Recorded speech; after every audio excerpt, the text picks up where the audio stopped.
बिस्मिल्लाहिर्रहमानिर्रहीम। अस्सलाम वालेकुम। जैसे कि आप जानते हैं कि बकरा ईद यानी ईद उल अज़हा आने वाली है। ये ईद क्यों मनाई जाती है और इस ईद पर जानवरों की कुर्बानी क्यों की जाती है, इसके पीछे का असल वाक़या क्या है, ये जानने के लिए वीडियो को एंड तक ज़रूर देखिएगा। हज़ारों साल पहले का वाक़या है। हज़रत इब्राहीम अलैहिस्सलाम आराम फरमा रहे थे और उनको नींद आ गई। ख्वाब में देखते हैं कि अल्लाह तबारक व तआला उनसे इरशाद फरमा रहे हैं कि ए इब्राहीम, अपनी सबसे प्यारी और अज़ीज़ चीज़ को मेरी राह में कुर्बान करो। जैसे ही सुबह हुई, आप उठे और सोचने लगे कि नबी का ख्वाब कभी झूठा नहीं हो सकता। उस वक़्त आपके पास बहुत ज़्यादा तादाद में ऊँट मौजूद थे। आपने 100 ऊँटों की कुर्बानी दी। फिर अगली रात हज़रत इब्राहीम अलैहिस्सलाम आराम फरमा रहे थे। उनको ख्वाब आता है। ख्वाब में देखते हैं कि अल्लाह तबारक व तआला उनसे फरमा रहे हैं, ए इब्राहीम, अपनी सबसे प्यारी और अज़ीज़ चीज़ को मेरी राह में कुर्बान करो। दूसरे दिन आपने 200 ऊँटों की कुर्बानी दी और फिर तीसरी रात फिर सोए। रात को गैब से आवाज़ आई, ए इब्राहीम, अपनी सबसे अज़ीज़ और प्यारी चीज़ को मेरी राह में कुर्बान करो। जैसे ही सुबह हुई, हज़रत इब्राहीम अलैहिस्सलाम सोचने लगे कि सबसे प्यारी चीज़ तो मेरा बेटा इस्माइल है। आप सोचने लगे कि अल्लाह पाक ये देखना तो नहीं चाहता कि मैं सबसे ज़्यादा मोहब्बत अपने फ़र्जंद से करता हूँ या अपने रब से करता हूँ। फिर आपने फ़ैसला किया कि आप अपने फ़र्जंद को, अपने लखते जिगर को अल्लाह की राह में कुर्बान करेंगे।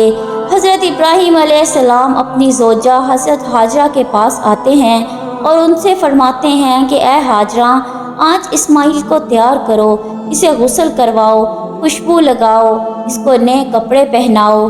आज हम अपने दोस्त की दावत में जा रहे हैं। ये सुनकर हज़रत हाजरा बहुत ही खुश हुई और हज़रत इस्माइल को तैयार किया, नए कपड़े पहनाए। फिर इब्राहीम अलैहिस्सलाम अपने लखते जिगर को लेकर फ़लस्तीन से मक्का की तरफ रवाना हुए। तभी पीछे से शैतान आता है और हज़रत हाजरा से कहता है कि ए हाजरा, तुम्हें पता भी है कि तुम्हारे बेटे इस्माइल को हज़रत इब्राहीम अलैहिस्सलाम कहाँ लेकर जा रहे हैं? वो उन्हें दोस्त की दावत में नहीं लेकर जा रहे, उन्हें मारने के लिए ले जा रहे हैं। बीबी हाजरा ने फरमाया, ए शैतान, तुम पर लानत हो, मेरे इब्राहीम ऐसा क्यों करेंगे? वो अपने बेटे को क्यों मारेंगे?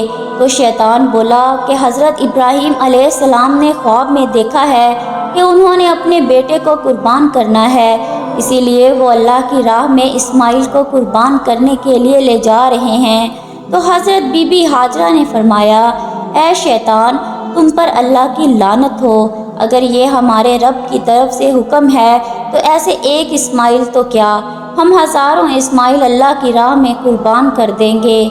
फिर शैतान हज़रत इस्माइल अलैहिस्सलाम के पास आकर कहने लगा कि तुम्हें पता है कि तुम्हारे बाबा तुम्हें कहाँ लेकर जा रहे हैं? वो तुम्हें अल्लाह की राह में कुर्बान करने के लिए ले जा रहे हैं। तो हज़रत इस्माइल ने फरमाया कि मेरे बाबा मुझे अल्लाह की राह में कुर्बान कर दें, इससे बड़ी खुशकिस्मती और क्या हो सकती है मेरे लिए। फिर शैतान यही सवाल लेकर हज़रत इब्राहीम अलैहिस्सलाम के पास आया और कहने लगा कि अगर तुम अपने लखते जिगर को क्यों कुर्बान कर रहे हो? तुम्हें पता भी है कि तुम्हारी कुर्बानी कबूल होगी भी या नहीं होगी। ये तुम्हारा बेटा है, तुम्हारा लखते जिगर है, तुम इसे कुर्बान ना करो। फिर हज़रत इब्राहीम अलैहिस्सलाम पत्थर उठाकर शैतान को मारते हैं और उसे लानत देते हैं। बताया जाता है कि तब से ही मक्का शरीफ में हज के दौरान शैतान को पत्थर मारा जाता है। फिर हज़रत इब्राहीम अलैहिस्सलाम आगे बढ़ने लगे और अपने लखते जिगर से कहने लगे, ए बेटा, आपको पता है कि हम आपको अल्लाह की राह में कुर्बान करने के लिए ले जा रहे हैं। तो हज़रत इस्माइल अलैहिस्सलाम ने फरमाया कि ए बाबा जान, मेरे लिए इससे बड़ी खुशकिस्मती और क्या है कि एक अल्लाह के नबी मुझे एक अल्लाह की राह में कुर्बान करने के लिए ले जा रहे हैं। हज़रत इस्माइल अलैहिस्सलाम ने फरमाया, बाबा जान, मेरी आपसे एक इल्तिजा है, जब आप मेरा गला काटोगे तो आप मुझे देख नहीं पाओगे, इसीलिए आप मेरे हाथ पाँव बांध देना। और बाबा, मैं चाहूँगा कि आप अपनी आँखों पर भी पट्टी बांध लो, تاکہ آپ کو رحم نہ آ جائے۔ پھر کیا تھا، حضرت ابراہیم علیہ السلام نے اپنے بیٹے کے ہاتھ پاؤں باندھ دیے اور آنکھوں پہ بھی پٹی باندھ دی۔ پھر حضرت ابراہیم علیہ السلام اپنے بیٹے کو لٹاتے ہیں اور چھری اپنے ہاتھ میں لے کر اللہ تبارک و تعالیٰ سے فرماتے ہیں کہ اے پیارے اللہ، تو مجھے ایک تو کیا 1000 اسماعیل بھی قربان کرنے کو کہتا تو میں تیری راہ میں کر دیتا۔ یہ کہہ کر جیسے ہی حضرت ابراہیم علیہ السلام حضرت اسماعیل علیہ السلام کی مبارک گردن پر چھری چلانے لگے تو اللہ تبارک و تعالیٰ نے حضرت جبرائیل علیہ السلام کو حکم دیا، اے جبرائیل، جلدی سے جنت میں جاؤ اور وہاں سے ایک جانور لے کر حضرت اسماعیل کی جگہ پر رکھ دو۔ حضرت ابراہیم علیہ السلام اپنے امتحان میں کامیاب ہو چکے ہیں۔